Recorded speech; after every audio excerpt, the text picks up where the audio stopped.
I would now like to introduce Joan C. Williams. Joan has played a central role in reshaping the debates over women's advancement for the past quarter century. Described as having something approaching rock star status by the New York Times, she is Hastings Foundation Chair and Director of the Center for Work-Life Law at University of California, Hastings. Her 8 books include What Works for Women at Work, 4 Patterns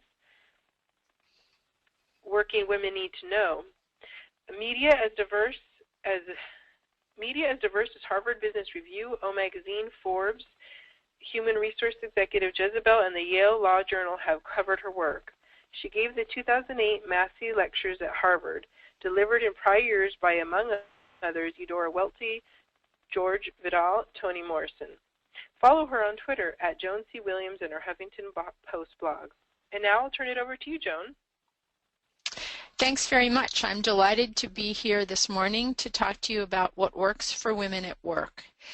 Part of the research is based on a report that I recently co-authored with Kathy Phillips and Erica Hall called Double Jeopardy: Gender Bias Against Women in Science. The other part of the research was for the What Works for Women at Work book, and for both studies, what the team did is simply recited the findings of experimental social scientists on gender bias and asked the interviewees, does any of that sound familiar? And if you have encountered gender bias, what strategies have worked for you? The What Works for Women at Work book focuses on the advice. That's where you get the advice about how to navigate subtle gender bias. The Double Jeopardy studies focus is on how the experience of gender bias differs by race. What we found when we did that is that the experience of gender bias is extremely common.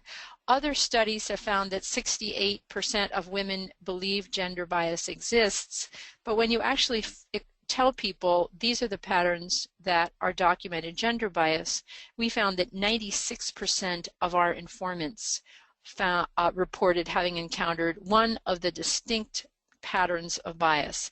You see in the circles below, though, that the incidence of different patterns really varies depending on which pattern you're talking about.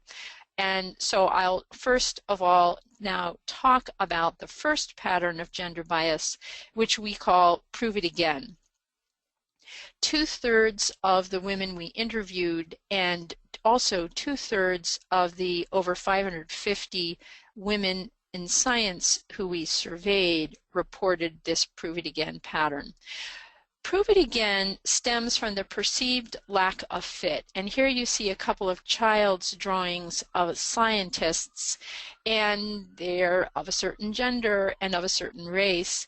So if you think about any high-level job, women, the automatic association tends to be with a white man, and so women have to provide more evidence of competence than men in order to be judged equally competent, for the simple reason that we just don't seem to fit.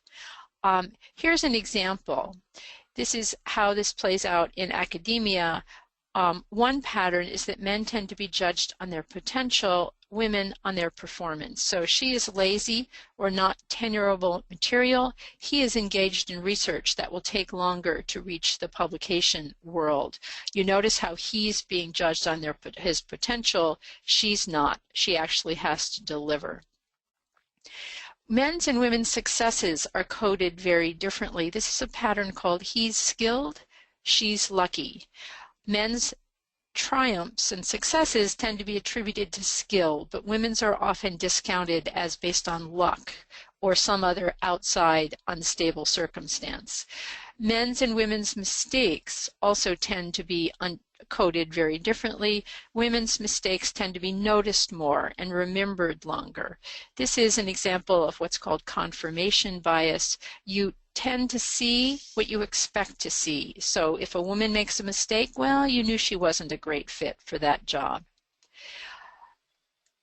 Here's a Objective rules, unfortunately, are no guarantee of objectivity.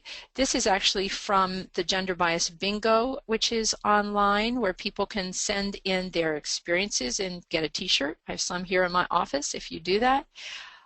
This was a women scientist who ordered lab equipment in the way she saw everyone else doing it and was roundly chewed out for not following the rules.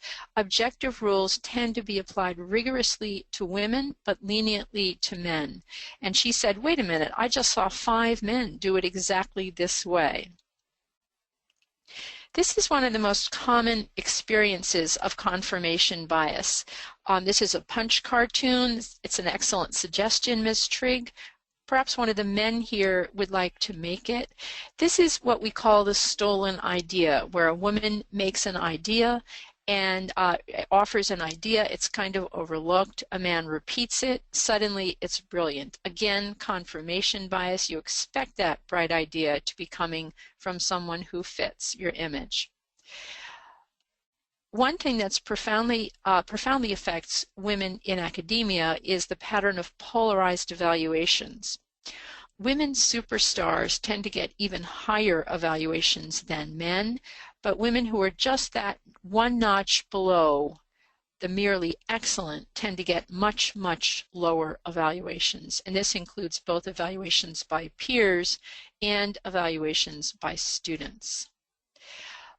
In the Double Jeopardy survey, Black women were much more likely to report prove it again problems than the other 3 groups of women, than whites, Latinas, and Asian Americans. 3/4 of Black women reported these, as opposed to 2/3 of the other groups of women. Here are a few examples. A woman was talking about yearly conferences in her field. She says, not that I feel like the audience doesn't necessarily believe my results. I have to defend it before I can even present it. I really don't think it's just because I'm a female. I think that that's secondary to my race. Black women also were much more likely than the other 3 groups of women to attribute their prove it again problems to their race, as you see. There's just no room for error. To the extent that other folks might feel they can have a bad day, said one Black informant, I never feel I have that luxury. So those are the prove it again, that's prove it again bias. Let's talk about strategies for navigating it. These individual strategies, it's important to point out, are not solutions. Solutions are institutional, but given that the institutions are not changing with light rate speed, here's some of the ways you can navigate what's out there. First of all, as my daughter and co-author Rachel would say, get over yourself. Studies show that if there are 9 requirements for promotion, women tend to wait until they have, say, 12. Men will go up when they have 6 because they're under gender pressures of their own to show that they're men to be reckoned with. So women have to understand that they're going to have to operate sometimes a little bit out of their comfort zone. How do you do that effectively? Well, if you think about it, if someone's going to notice and remember your mistakes but forget your successes, you need to remind them. So it's important to keep careful real-time records of the objective metrics that you've met and the compliments received. If you receive a compliment by email, forward it to your sponsors, mentors, and allies. If it's oral, send an email saying, I was so flattered today when you said X. You have really made my day. Thank you for sharing that. And then forward that confirming email to your network. That's part of the important role of arming your mentors and your sponsor with your accomplishments. Keep in mind that not only do you have to prove yourself, they have to prove you over and over again. So make sure you provide them with that information. And I generally just do this by, in the email, I say, just for your walking around points, I wanted to share something with you. What if you're sitting in a room when men are being judged on their potential or women on their performance, or, since this is a race-gender pattern, white people are being judged on their potential, people of color are being judged based on their performance. You can just very mildly say, you know, I think we finally recognized what matters to us in this position. Let's go back to the top of the pile and make sure we've picked up everybody who has A, B, and C. This is an example of a mild-mannered strategy. We have strategies in the What Works for Women at Work book that are all the way from mild-mannered up to what I call true moxie. But the mild-mannered tend to be the more important because most of us don't want to spend our political points calling out gender bias. How about if you're in a room and you see a stolen idea? You can say, again, mildly, you know, I've been thinking about that ever since Pam first said it. You've added something important. Here's the next step. Or you can say, you know, Pam, I've been thinking about that ever since you first said it. Do you have something to add? What if you have to do this for yourself? You can say, hey, thanks for picking up on that idea.